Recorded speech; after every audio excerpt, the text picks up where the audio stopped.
Hello, this is the podcast for the Yale Forum on Religion and Ecology. This week, I'm really excited to welcome back onto the show Andreas Karelas. He was on back when we had just started, episode 9, I believe, so a couple of years ago in the fall of 2020. And he's the founder and executive director of RE-volv. That's RE-volv. It's a very cool nonprofit organization that empowers people around the country to help nonprofits in their communities go solar and raise awareness about the benefits of clean energy. Right, so it's a nonprofit that helped other nonprofits solarize. He's also the author of a wonderful book, Climate Courage: How Tackling Climate Change Can Build Community, Transform the Economy, and Bridge the Political Divide in America. Very optimistic book, very solutions-oriented, highly recommended, especially because climate change can be such a polarizing issue, and he finds the places where really we have a lot more in common than we do different, and there's a lot of room for bridge building. Katharine Hayhoe, the renowned climate scientist, has a really nice foreword to that book. So basically, with the passing of the Inflation Reduction Act in the United States just recently, right, in August 2022, I wanted to have somebody on who knew a lot about the renewable energy sector, because of course the IRA has a lot of money in it for spending on clean energy, renewable energy, climate change issues, upwards almost $400 billion. There's a lot of other things in the Inflation Reduction Act as well, but I specifically wanted to have him on to tell us what's going on, and the limitations of the act, but also all the good news in the Inflation Reduction Act. And then he also talks about some of the other projects that he's doing with RE-volv, including a partnership with Green the Church and Interfaith Power and Light. And basically with this partnership, they're going to deploy solar energy in underserved communities by assisting BIPOC houses of worship around the country to go solar. Right, so BIPOC houses of worship around the country, generally underserved. And so there's a lot of money being put into this partnership to make sure that those folks can solarize their houses of worship.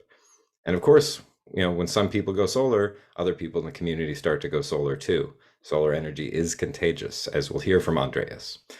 So I think I'll leave it there and go ahead and start the conversation for you.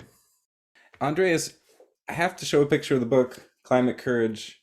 You were on the podcast way back when we first started a couple of years ago, talking about the book, and I wanted to have you back on because apparently the climate crisis is still going on, and you're still very involved in this courageous work, and especially the work of building out solar, the solarization of the world. And so I wanted to talk to you about that stuff. There's a lot going on, especially right now. The United States passed this really pretty monumental legislation, the Inflation Reduction Act, which is really groundbreaking. And yet some activists are like, yeah, but we need more. This isn't enough. And so we got to get into that. But first and foremost, I want to talk a little about RE-volv, right? And this is the nonprofit that you founded and direct. What's been going on? Because I know it's hopeful things. It makes me feel good to talk to you about it. Thanks, Sam. Well, thanks for having me on, and appreciate the invitation and always getting a chance to catch up and discuss these things with you.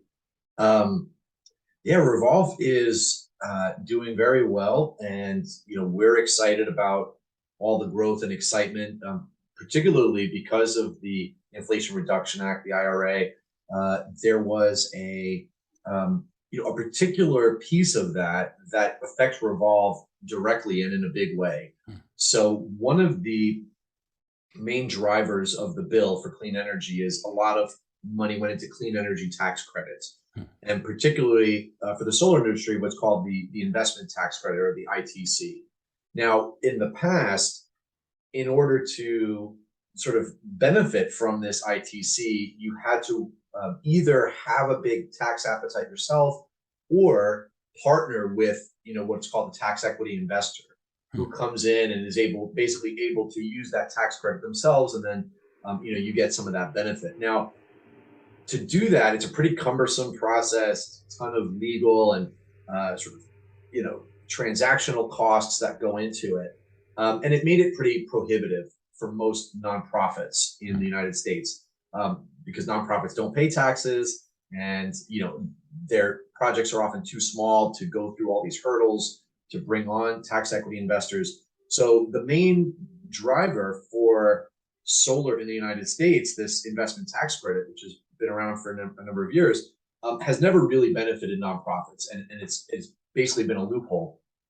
And it's unfortunate because nonprofits, when we think of whether that's community centers, homeless shelters, food banks, health clinics, houses of worship, right? These are places that are important to our communities, and they are often running on a shoestring budget, and they can use as much help as they can get, right? Mhm. So solar is actually this really smart solution because it's a win-win. It's good for the environment. It's good for the nonprofit because they get to save on their electricity bills, and they then get to use that electricity bill savings to do more in the community, right? Whatever it is that their mission is. And so one of the key features of the IRA is that it has allowed for non-tax-paying entities, so nonprofits, municipalities, tribal lands, et cetera, to get a direct payment for the ITC credit that previously was unable to be collected by them. In other words, rather than it being a tax credit, if you're a nonprofit, or like I said, a municipality, et cetera, you can actually just, once you install your solar, basically request a direct payment for that 30% of your solar system, which you would get back as basically like a tax rebate. So Wow. this is a game changer. I mean, it's Yeah. an absolute game changer. Not only that, there's also a number of additional benefits for certain groups. So there's 10 to 20% bonus tax credits for tribal lands, for brownfields, for communities that are heavily impacted by fossil fuels, for multifamily affordable housing units, and the list goes on. So you can, and those benefits actually stack. So all of a sudden, if you had, let's say, a multifamily affordable housing unit in an area with high unemployment that is a traditional fossil fuel community, all of a sudden you're now talking 50 to 60% of your solar project is covered by the government, right? Which Wow. is absolute game changer, Wow. right? So it's really, really exciting stuff. And RE-volv has been doing this work for over 10 years. We've helped over 50 nonprofits go solar in 14 states. Largely thanks to a number of college students who volunteer with us through their Solar Ambassador Fellowship, and all this excitement from the IRA is just supercharging these efforts. It's just saying, okay, here you go. We're going to have extra rebates. We're going to have extra bonuses for these particular, for LMI communities and BIPOC communities that we traditionally focus on, are all going to be in the sweet spot of these bonus credits. So we're in a very, very exciting moment, not just for RE-volv, but for the whole climate movement. Yeah, right. That's true for the whole movement. Yeah, I mean, for people who don't recall from the last time you were on, this is what RE-volv is all about. You're a nonprofit that helps nonprofits go solar, which I just like, is it's like a meta nonprofit. It's a nonprofit for nonprofits. And I didn't realize that it was so hard for nonprofit. Like the whole thing was like, well, a tax rebate doesn't mean anything to us. We don't get taxed. So how do we get some, give us some money? Yes. So yeah, that's really remarkable. I wonder, I mean, are you familiar at all with some of the complaints people have about the IRA? Definitely. And because it seems like one of those things like, environmental activism, work with climate justice, like you can't be a purist, you can't let the perfect be the enemy of the good. Correct. And it seems like there's always got to be some compromises. And I know like Kim Stanley Robinson has mentioned this, that he's like, it's kind of like the fossil fuel companies are holding us hostage. And so we can need to like pay them off the way you would like somebody who's taking a hostage, and otherwise, they're just not going to let it happen. So it seems like some of that compromise is in the bill as well. Absolutely. There was actually wrote an op-ed in the Hill about this last week, and kind of outlined the wins and losses, and there are a lot of losses. The first thing obviously is that there is a massive, exactly what you said, in terms of having to pay off our our people, our captors. The fossil fuel industry got a massive amount of handouts. In particular, what they basically said was, if you want to build solar projects on solar and wind on land or offshore wind, that you actually have to open up a comparable amount of acreage to fossil fuel, oil and gas leasing, in the years prior to offering a renewable energy project that same area, which is bonkers. It's absolute bonkers. I mean, there's no just. I mean, this is meant to be a climate bill, and here we are saying, basically, in order to get your solar and wind projects built, you have to pay off, the oil and coal barons of the past, which is not cool, and it's not good for the environment. It is going to increase emissions because of all of those handouts. However, in the analysis, even given the additional emissions that are going to come from these new fossil fuel handouts, you are looking at what's averaging around 40%. Some are claiming 42% carbon emissions, by 2030, which is, just shy of 50%, which is what Biden administration had shot for. So overall, it's obviously a net massive impact for the climate, a benefit. Now, the other big piece of this is the environmental justice piece, which is that those fossil, obviously one of the main drivers that got that got Democrats a majority in the Senate and the House and won Biden the presidency, was the environmental justice community and progressives who rallied behind the climate justice message that Biden ran on. That's what got us to where we are. And in the bill, all of these fossil fuel concessions basically threw the environmental justice community under the bus, because where are those projects going to get built? Where are they going to be refined? Who's going to be feeling the impacts of it? And it is communities of color, and it's low-income communities that have historically bore the brunt of the fossil fuel industry. So the environmental justice community has, rightfully so, said, how did this happen? How did we accept this as the final version of the bill? We feel that our contribution to getting us here has been overlooked, that our community's needs and lives have been completely sacrificed, for this larger goal. And in fact, there was some really great essays written about not only the ultimate outcome of the bill, but also the process within which, right? Like looking at who are the big environmental organizations that, let's face it, are mostly white-led organizations, that perhaps, didn't bring the environmental justice needs to the table in the same way that they should have, right? So there's a lot of this going on, and honestly, I think it's important that that's being discussed and it's not being shoved under the rug, right? Like, this is an important moment for the climate justice movement to reflect and say, what did we do wrong here? How, making sure that we are sort of building a better coalition moving forward, so that this doesn't happen again. So there are a lot of negative impacts, from the bill, but overall, like you said, I think we do have to take the big picture, which is that this is the first time Congress has passed a real climate change legislation. It's $370 billion going into clean energy over the next 10 years. Now, let's put it in perspective. So it's basically $37 billion a year for clean energy. We spend $800 billion a year on defense, right? $800 billion a year on defense, which, and the Department of Defense has said that climate change is one of the top threats facing global security, right? Right. And so that's a complete mismatch. So in the scheme of things, it seems like a drop in the bucket.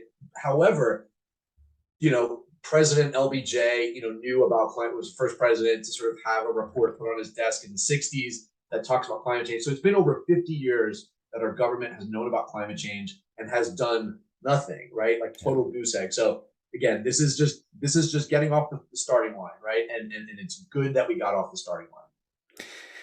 Yeah, one of the things I appreciate about your perspective in general is your ability to really hold that tension and to be like, yeah, there's some good, there's some bad, and and you don't let the bad get you down because in Mhm. perspective, it's like it is, things are getting better. It's this weird situation where things are getting better and worse at the same time. It's such a Yes. strange feeling to deal with, and it can really be disempowering. Yeah. So I like, you have a perspective where it's like, no, focus on the progress and, Hmm. and we'll be getting there. Because the fact that it has been so many decades of knowing about it and doing zero to get anything done at all, I feel like is a really good sign that, well, now we have a precedent that Yes. climate legislation is a real possibility in America. So who Yes. knows what we can do in a few years, another bill to address things with a lot more seriousness and swiftness. Yeah, especially like the Department of Defense being like, we don't need the money. Like, put it into It's climate. right. That's a serious like national defense issue. Fix Yes. that. And they're like, here's more money for you. And they're like, Yeah. we have enough. We have Right. more than enough Yeah. money. I mean, Yeah. I'm sure the folks at the Pentagon are always, and the contractors that they work with are always itching for more. But yeah, they, at least from the, the people writing the reports perspective, they recognize that climate is, one of the biggest threat multipliers of the globe, Yeah. and so this is a huge sign. And the other thing too, Sam, is that we wouldn't have gotten here if it were not for the progress that the industry has made, right? Like outside of Right. policy. So if you look at like even just the last 2 years, not just in the US, but around the globe, of all new energy that was built, that came online, 90% of it was renewable. 10% of it was, basically natural gas. 90% of all new energy being built around the world is basically solar and wind. And that's not because every country has climate policies. It's Right. because that's the cheapest form of energy today, period. Yeah. And that came about, over the last 10, 20 years, over the last 10 years, the cost of solar has dropped 70%, right? So the more that solar is installed, the more that, manufacturing industries realize, hey, wait a minute, we want to be ahead of the curve here. Countries are investing in their manufacturing capacity. It's lowering costs and it's making it cheaper for everybody, which makes it easier for a policy to work because so many people are benefiting from it. And so that's only going to increase. I mean, what this small injection of capital, again, if we back up to the beginning of the presidency, the initial Build Back Better Act was started at 6 trillion, and then it Right. went down to 2 trillion, and now it humbled across the finish line at 370 billion, right? So it's like, I mean, it really got shrunk. Yeah. But nonetheless, even that infusion of cash, what it's going to do is attract other forms of capital. It's going to spark um, investments in the industry, whereby you're going to have other forms of capital, private markets investing in the Yeah. space because the government is infusing that cash. So that's really going to, like you said, it's we're getting off the starting block, and that's going to build momentum so that the next time we can build off of this policy, there's going to be that much more room for growth. Yeah. Yeah, that's great. And I would imagine that we're only going to see increases in the efficiency of solar Mm, and wind. So those prices are going to keep going down. that's right. And yeah, and it seems like this is, I know it's a big part of your book as well, is that these kind of issues actually can help us find common ground politically. And that Yes. seems to be one where that's exactly what's happening. Is like, Mm, well, of course, the left is going to want the federal government just to put tons of money into solar, and then people are like, no, no, no, no, no. And so it gets, it's just hundreds of billions instead of trillions of dollars. And you're like, okay, that didn't go well, but that will incentivize private industry to invest mm, more. And so then you yes. kind of get both sides where it's like, well, what if private industry, what if corporations and those kind of interests, what if they could get us to go solar? So it's a little Yes. combination. So the right like is like we want corporate solutions, and the left is like we want governmental solutions. And here we see something that's actually getting both of those going. That's right. That's right. Yeah. And the other big piece of that too, Sam, right? Is the cultural piece, right? So you've got policy and you've got industry, but then it's also like, where's the culture, and how do you come around that? And obviously, like you said, a lot of the environmental grassroots and activism groups, have been on the left, progressive organizations. But you're starting, and this is something that we talk about in the book. Um, you are starting to see more groups on the right coming out in favor of climate solutions. Yeah. Groups like Young Evangelicals for Climate Action, and others, right? Where it's like groups that you wouldn't historically associate with the climate movement, but they're coming out and saying, "Hey, we need to take care of creation. These are what we think are ways that we can do that in line with our faith or in line with our cultural views." And those are the conversations you really want to have, right? Okay, where's the common ground in between those different, because ultimately, beyond all the rhetoric, like, we have one planet, we all share it, we all want to live, we all want to thrive, we want to have healthy communities, we don't want our forests on fire, we don't want our cities flooded.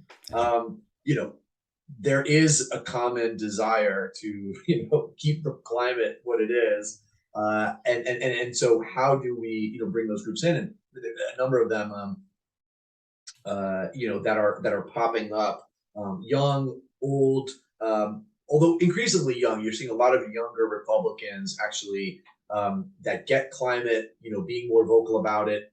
It seems that is ultimately, if the Republican Party is going to keep their younger members, they're going to have to put forward a more sort of aggressive climate stance. And the same is true with Democrats as well, right? I mean, younger voters across the board get that this is the future that we are inheriting, that we're seeing right now. And so, to me, that's the ultimate question is, and even the work that RE-volv does, it's like, we're building solar for nonprofits that serve the community, because it's a place that everybody, right or left, can get behind, right? Like, here's the homeless shelter, here's the health clinic, here's the food bank. Like, we all appreciate what these groups are doing. Here's the community center, here's the YMCA, here's the Boys and Girls Club, here's the Habitat for Humanity. We can all appreciate what they're doing, and then to say, hey, they went solar, they're saving money, they're giving back to the community. These are the kinds of stories that are not polarizing, that can bring people together and say, hey, these are common sense solutions. How do we get behind them? Yeah, it really is a good point. Like, well, we all want to live, and we know we need a climate. Like, that's so simple. And yet, yeah, the rhetoric has been so polarizing. Of course, misinformation from oil industries and stuff for Yes. decades. It's just really muddied the waters. So yeah, it's exciting to see. And really, it's one of those things where, like, carbon tax, oh, that's such a kind of left approach to it. And then on the right, you have these young Republicans and be like, how about carbon dividends? And Mm-hmm. like, oh, okay, oh, I'm not mad at this. It's nice to see, like, no, there are conservative, Republican ways to address these things. Absolutely. And so, yeah, it's exciting to see. I want to see that debate, where you have some presidential candidate on the left and one on the right, and they're arguing about who's got the better climate policy. Yeah, Yeah, and ironically enough, Sam, we actually had that back when John McCain and President Obama were that's running right. against each other. Yeah, McCain was, one of the few Republicans at the time who was outspoken about climate, and here they both were, saying, exactly what you said. Here's how I want to address climate change. Here's how I want to address climate change. And fast forward, even to the next election and to the following elections, and then it just went, we're not going to talk about climate at all. yeah, And it's so that to me is the bigger question, is how do we get it in front of the cultural, sort of, how do we get it in the cultural mindset so strongly that there's no way that you could ignore it, that would be the main question of the debate. That, I think, is ultimately what needs to happen in order for us to see the real serious legislation, that will build off of this IRA. yeah. Yeah, it's exciting. And who knows what the future will hold. I mean, even, it's been just 2 years since your book came out, and the world has changed so dramatically, so Oh man, quickly. And, yeah, good things happen and bad things happen, but it's like, wow, the change is happening fast. So very ultimately, even fast. when it's bad, it's still a good indication. Change can happen so rapidly. And the So kind of rapidly. transformations we need are just, they're right there. We just need to start talking about it. Yes, absolutely. I mean, even one of the things that, I almost think that it's going to happen even faster than people realize. It's just kind of getting started now, and in a couple short years, we're going to be seeing electric vehicles, Right. electrifying our homes, solar and wind, battery storage, and microgrids, really running rampant, and really changing the way that we do things. One example was I watched the Super Bowl this year, and there were at least nine ads during the Super Bowl, either for electric vehicles or mentioned climate in some way. Hmm. Nine different ads, and most of those are big car companies that, as we know, like the Super Bowl ads are like the most coveted ad space of like any televised event, right? Yeah. Millions of dollars a second kind of thing. And here they were, like all the big auto companies were touting their EVs, their electric vehicles. It's like, okay, I feel like we've made it. Like we've crossed the Rubicon. There's no going back. Like this is where the car industry is headed. And the fact that it was played during the Super Bowl means this is that the American public is ready for this, Yeah. right? Like they must have done whatever testing they did to see, are Americans ready for this? And they're like, yeah, they are. I mean, another example is the Ford F-150 truck. Americans love Ford F-150. Yeah. They made the electric version of it, which, by the way, has a battery back Hmm. that if your home were to be out of power, you could run your house off of the truck for 3 days. Wow. This thing sold out the day it like was made available. Like that. I mean, just people were lined up to buy it, and not just, not your, climate justice progressive activists, Right. right? People who love trucks. So that you're starting to see things that have practical value, that are really going to get past the rhetoric, and get people on board with the solutions.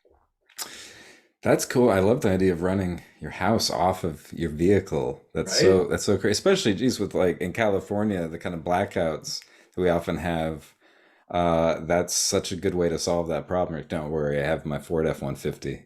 That's right. Yeah, Yeah. exactly. So Yeah, yeah, even if you're like, well, I don't do it for the climate, I just do it because I like to keep my lights on when the power goes down. And yeah, so many reasons to do it.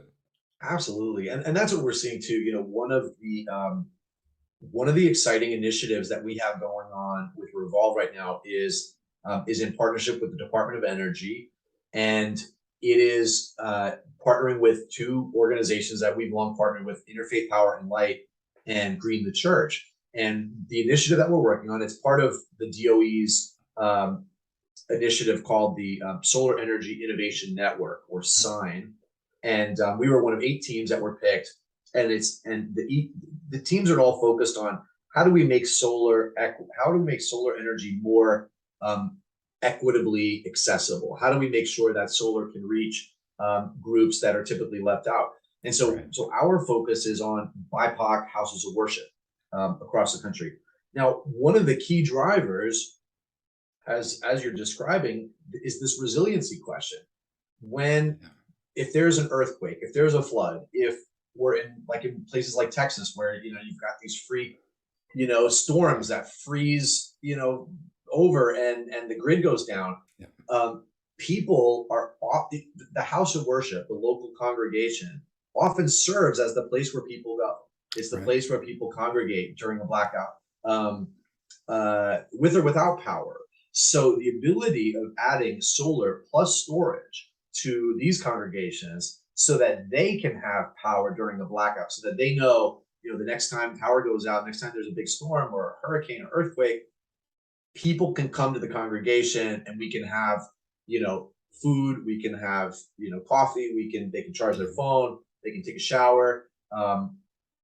So valuable to so many of the congregations that we're talking to. They see that it's no longer theoretical, Sam. It's not like Yeah. it was 20 years ago when we first started reading about climate and going, gosh, this is going to start happening. It's like every year it's bigger droughts, it's bigger fires, it's Yeah. bigger storms, right? Freak weather events. It's like this is happening right now, and resiliency has to be a part of the climate solution. Yeah, that's really exciting work. What's the scale of this operation? How many houses of worship are you looking at, solarizing? That's a good question. I think it's still TBD during the pilot phase, which is basically between now and May. of 2023. We hope to probably get maybe like 3 to 6 congregations solarized through both of the partners, through Interfaith Power and Light and Green the Church. But really, this is just meant to be a pilot round. And once we sort of build out the process, then sky is the limit. I mean, there are so many BIPOC-led houses of worship around the country, and that own their building, that have been in the community for many, many years, that serve as real pillars of the community. And so these are the places that we want to solarize, not just for the resilience aspect, which you mentioned, but also because of their leadership, because they're demonstrating to their congregation members, hey, this is something that we're doing because we care about the environment. Yeah. We're doing this and we're saving money, right? And this is something that, we believe in, and that is something that we can all get behind, right? And that starts to change the culture as well. Right. Yeah. Because when you see the polls about like who really cares about climate, and in terms of religions, it's never just this denomination or that denomination. It's often, well, it's those denominations of color. So people often associate like evangelicals, like, oh, evangelicals in the southern United States, they don't care about climate. And you're like, it's primarily white evangelicals. If you go into the BIPOC houses of worship, those evangelicals are like, no, we see this as an issue. We care about it. Yes. So yeah, it's a great way to focus in terms of justice, in terms of leadership. Like these are the places we want to go to first. Absolutely. Yeah, no, that's such a good point. Catherine Hayhoe, leading climate scientist and who wrote the foreword for Climate Courage, one of her points, which just blew me away, was exactly what you said. When you look at all the different religious denominations, that white Catholics have the least sort of concern about climate, Hispanic Catholics the highest across all religions, right? Like the total polar opposites. And same Pope, right? Same encyclical, right? Same message coming from the top, and yet these wildly different views, which again, does and her point is that it does tie more often to political affiliation than it does to their religion, which is interesting, and but again, it's if we can help congregations across denominations and particularly in communities of color where there's less solar installed, right? Right. By installing solar in those areas, it creates more of that ripple effect. It creates more of a demonstration of what's possible. Yeah, it's one of the things I really liked when I first read your book, is that the solar is contagious. Yes. Right. And so as soon as you drop it in somewhere, other people start looking around like, oh, that's not a bad idea. I think we'll give that a try. And it just starts spreading on its own. Absolutely. Yeah. There's, this is a sort of commonly known fact in the industry. So solar companies will map it out, and they'll basically look at the map, the US, and you'll basically see clusters of solar that have gotten started and they're continuing to grow. So they know if they focus on those areas, it's going to be an easier sell because there's more and more neighbors that have already done it.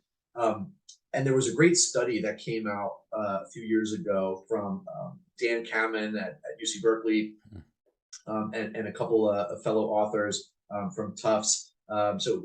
Deborah Sunter and Sergio Castellanos, and they put together this study on the disparity of solar installations based on race and ethnicity. And they basically found what many in the industry already knew, which is that solar is disproportionately installed in white communities or non-BIPOC majority communities, even more so than income, right? Like even more so, it's not just a correlation to income. There's a higher correlation to race and ethnicity than there is to income in terms of solar installation. And what they pointed out was, again, this idea of solar being contagious. What they term is called the seeding effect, where you plant a seed and that seed, basically has a ripple, and more people will start going solar after they see their neighbor have it. That seeding effect is even more pronounced in communities of color. It has a bigger impact in communities of color, particularly African American communities. So that's actually like a really positive tool that we have in our tool belt, right? Is to say, okay, we can actually, start to address this problem by being purposeful about where we're installing these seed projects. Right, just like if you're planting any other seed, you're like some of these places it's going to really grow, and some of these Yes, other parts of the soil here, like I wouldn't plant the seed there, but if you plant it here, boom. exactly. Yeah. Oh, that's so smart. That's Yeah. so smart. And I really like that you're working with Interfaith Power and Light. So I know, sometimes you tell people about Interfaith Power and Light and they're like, you mean change your light bulbs? That's how it kind of started, was just this idea of like, get rid of your incandescent light bulb, switch to compact fluorescent or LEDs. And Mm. sometimes people are like, that's kind of small scale, guys. But the whole thing is like, well, we're just using this as like a seed, right? This is just Yes. start with one thing that gets you thinking about it. And now you see IPL, working on a project like this. Like, wow, this is massive. Oh yeah. I mean, IPL is one of my favorite organizations, and Green the Church, who we also partner with, another one of my favorite organizations. And we have worked with both of those groups for many years.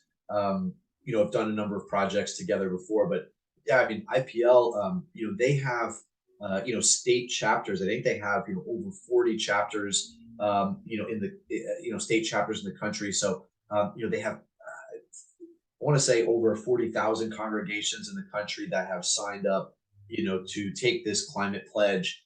So yeah, I mean, light bulbs is certainly an important part of it, but it's also switching to green power. It's going solar. It's putting EV charging stations, in their parking lots. It's also doing a ton of advocacy, right? I mean, I think this is Yeah. such an important component. Is when you have, I mean, if you look at the civil rights movement, it's when Martin Luther King is bringing together faith leaders, from the Black church, but also interdenominational faith leaders.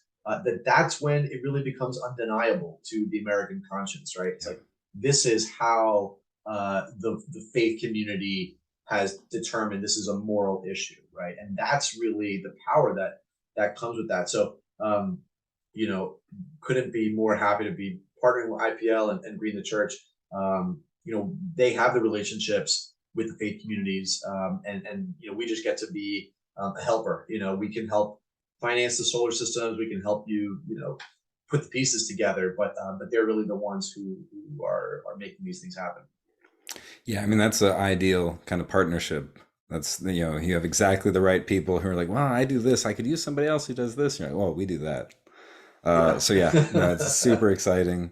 And one of the things I really like about your book is that you bring in this religious dimension, because I feel like anytime you have a climate book that really gets serious about the politics behind it, the economics behind it, which your book does really well, then they're not going to bother talking about religion. And then you have some books that are all about climate and religion, Mm. but then they're not talking about the political side, the economic realities of it, And so I'm like, is there a book that kind of does all of this?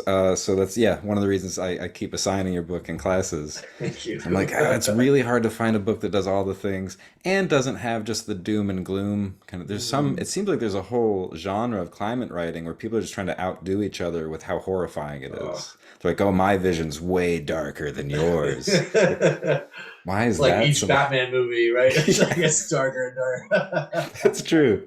It's basically darker. the Batmanification of climate discourse. Oh, we can get darker. I'm like, why? That's such a strange reaction.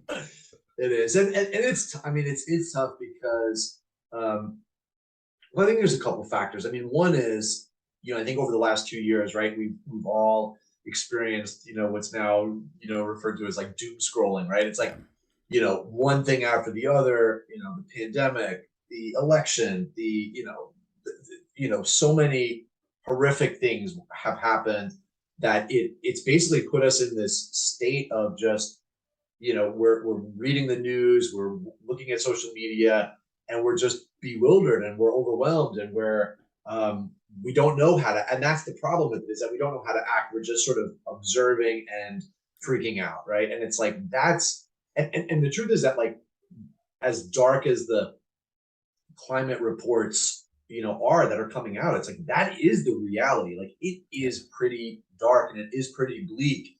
um and so and this is the practice, is being able to hold that and say, yeah, I realize that, we're going through the sixth mass extinction. I realize that, we've seen, this week, right, we're experiencing droughts, 1,000-year, low levels of water around the world, right?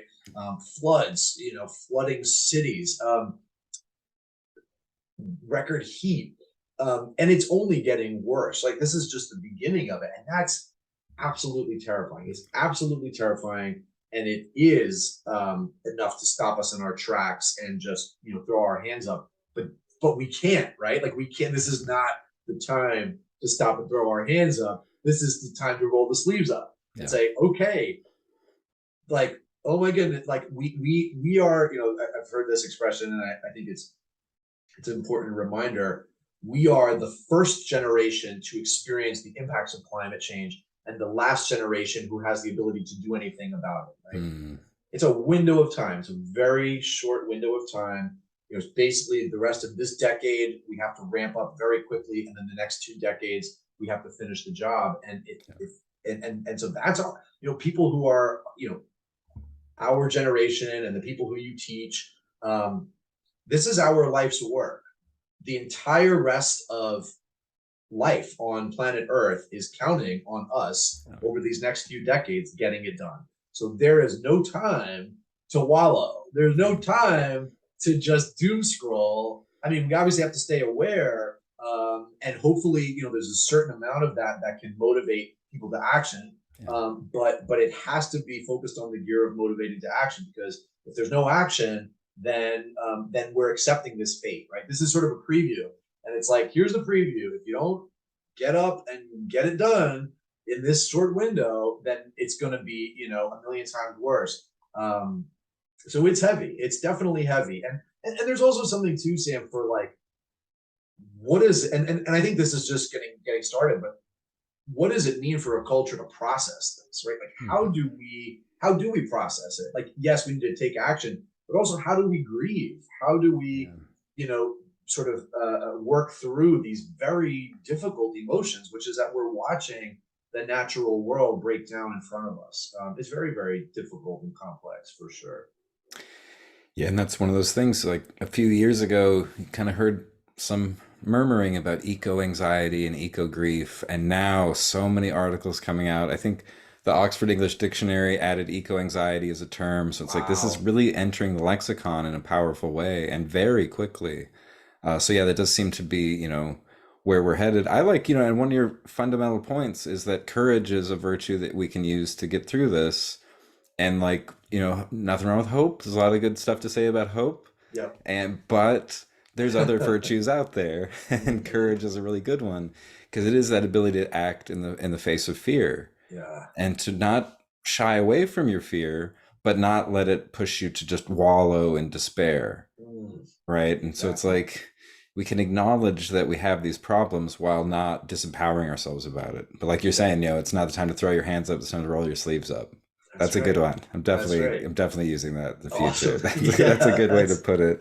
It's kind of the thing, right? Martin Luther King didn't have an "I have a nightmare" speech, right? That's right. It's "I have a dream," and it's like, I'm aware of the problems, but I'm not going to wallow in a valley of despair. Yes. We got to go, and I might not make it to the mountaintop with you, but whatever. This is what you do. Right. So yeah, I appreciate that energy so much. And reminds me, maybe I should doom scroll a little less. Sometimes I'm doing that. It's like, oh, these terrible floods. Right. I'm just looking to see more pictures and articles about how bad it is. Like, I don't need to do that all the time. Yeah. There's a certain amount of, sort of staying aware, and then it's okay, what needs to get done. And I think, Sam, I mean, that's ultimately such a huge piece of it too, is that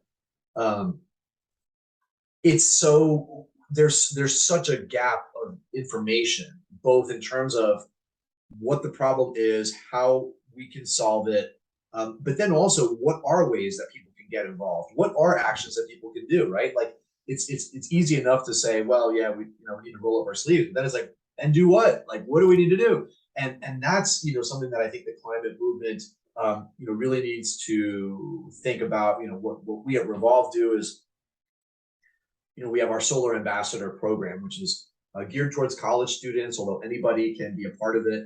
And basically, we have teams of college students, from around the country, who go through a training, and then we basically have them go out and talk to local nonprofits and assist them in their journey in going solar. And then they have a big ribbon cutting, and they make a video, and they do social media, and it's all stuff that they're really good at, and they're perfectly positioned to do.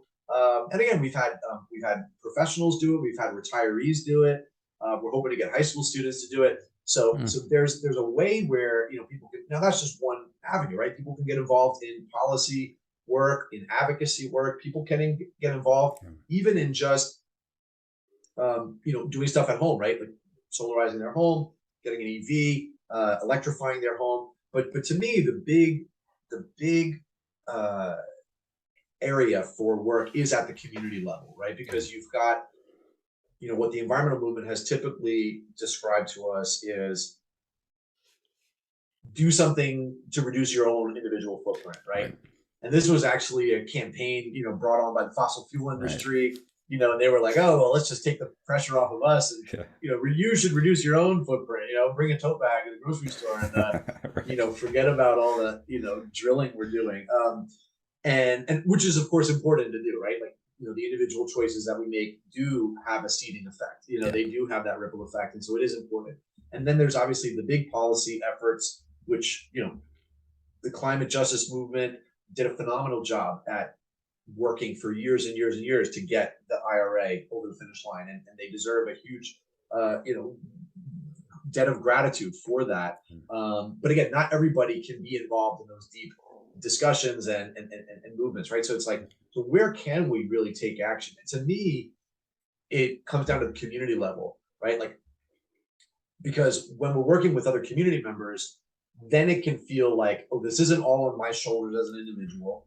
And you can also, when you get something done, then it has like a real big sort of impact. It's like, all right, we're going to build a community. I actually just recently started volunteering with the Surfrider Foundation, Mhm. which is an awesome grassroots environmental group, and they work. It's mostly a bunch of surfers, people who care about the ocean, and they're working just at the basically at the coast, right? Like ocean protection, coastal beach protection, and they do things like they have this cigarette butt sort of collector container, and they have them all across the city. And people, that is saving millions of cigarette butts from floating into the ocean. Things like that, where it seems so small and it seems so simple, but at a community scale, you can really have a big impact. They're also working on setting up ocean-friendly gardens, in the neighborhoods, Mhm. right? Like community gardens. Like, how do we do that? How do we get local restaurants to stop giving out, disposable plastics that are going to end their way up into the ocean?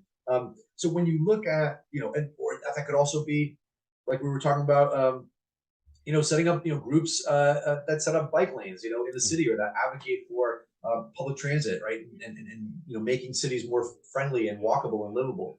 These are the kinds of things where if you get together with a few people and you pick a project, you can have that impact, and that is very gratifying. And it also has a ripple effect that other communities and other projects can learn from. Yeah, I like that so much because it is that polarization between doing something as an individual or large systemic change. Like, well, doing something as an individual, that doesn't really scale up that easily. Massive systemic change, I'm not the president. So it's like, But you what am could I, be. it's true. I just need to Yeah. start campaigning more, really. Not even trying hard. But that's the thing. It is that's such an insurmountable effort. That's so intimidating. Oh, I guess I got to be president. Like, is there something a little easy, something that I can do right now that's not just me as an individual? And it's like, yeah, you're already part of a community. We all have Yes, that immediately in front of us. And it seems absolutely. like that old, individual versus systemic change. Like that polarization really just disempowers people. Yes, And once you realize, wait, I already am something that's part individual and part system, it's called a community. that's right. Yeah. And it can be your place of work. It can be it can be your neighborhood association. It can be, it can be your family. You name it. I Yeah. mean, there's so many levels that we can work at and take action at. Simple things that really. I mean, we're seeing actually a lot of companies come to Revolve and say, hey, could we do volunteer days? Could we do trainings? Could we help support some solar projects? Even those things, even but oftentimes that started because there were a few employees who cared about climate, and they got together and they shared that with their management. They said, hey, we want, the staff really want to see, some type of climate effort happening from the company level. and and then it's okay. We're going to have a sustainability club, within the company, and they're going to meet once a month. And they're going to have guest speakers. They're going to come up with projects to work on or nonprofits to donate to. And it might not seem like a lot, but it has to start somewhere. And you and a handful of people is going to feel, it's going to be more empowering than doing it by yourself, and it's going to be a lot more fun, right? You're going to meet other people that are interested in doing these kinds of projects, and you'll be surprised at what happens when the creativity starts flowing. And particularly, Sam, now that the IRA, there's so much in that bill. There really, really is. I mean, even there's tons of money that was given to the EPA and the DOE, and also to state block grants. So every one of the provisions of it, which I thought was really cool, is each state, all 50 states, are going to get block grants, which they get to choose however they want to reduce emissions locally. Which means that you could potentially have 50 different, very cool initiatives going on that are happening locally. So all of this momentum and injection of capital into the solution space is going to mean that there's going to be a lot of momentum over the next few years. And so you and your friends and your coworkers and your neighbors, like, this is a perfect time to start, like, think big. Like, what could we do if we got $1 million grant for our neighborhood, or our county, our city? What's possible? Because those things are now going to have that support where they didn't before. Man, that's exciting. This is why I talk to you. Because I know you'd be honest about how bad things are, but you're seeing the change, and that's definitely something that comes through in the book too. Is you're like, it's like the best kept secret of the climate movement is that we're doing it. Yes. And like, Yes. it is happening. Does it need to happen like on larger scales? Does it need to happen quicker? Like, sure, but it is happening. And to see the 100%. possibilities opening up now it's just really exciting. It is. So geez, thanks for coming on. I'll go ahead and let you go because that's too high of a note. I don't I don't want to. Otherwise, I'm just going to look for more bad news. Right. And I'm already looking forward to having you on again sometime because you're one of my favorite people in the climate space, and you're really on the ground in a way where you're seeing the rapid change. And so it's always exciting to hear. And so keep doing it, and we'll check in again after you've solarized a lot more of the country. Thank you. Thanks, Sam. Thanks so much for having me, and especially, to the Religion and Ecology Forum. Especially as we get these BIPOC houses of worship solarized, there's going to be a lot of storytelling opportunities. We're going to be really excited to look at the congregations that have gone solar, how that's impacting the community. And just appreciating the group that you are, and that you are bringing to the table, and having these conversations about how do religion and ecology and conservation and climate kind of come together. Such an important topic. So appreciative of you and the work that you all do. Thanks for having me, Sam. Really appreciate it. Yeah, thanks so much, Andreas Karelas. Always a pleasure. All right, and thanks to everybody else for tuning in. We'll have some more conversations for you soon. And in the meantime, take care and be well.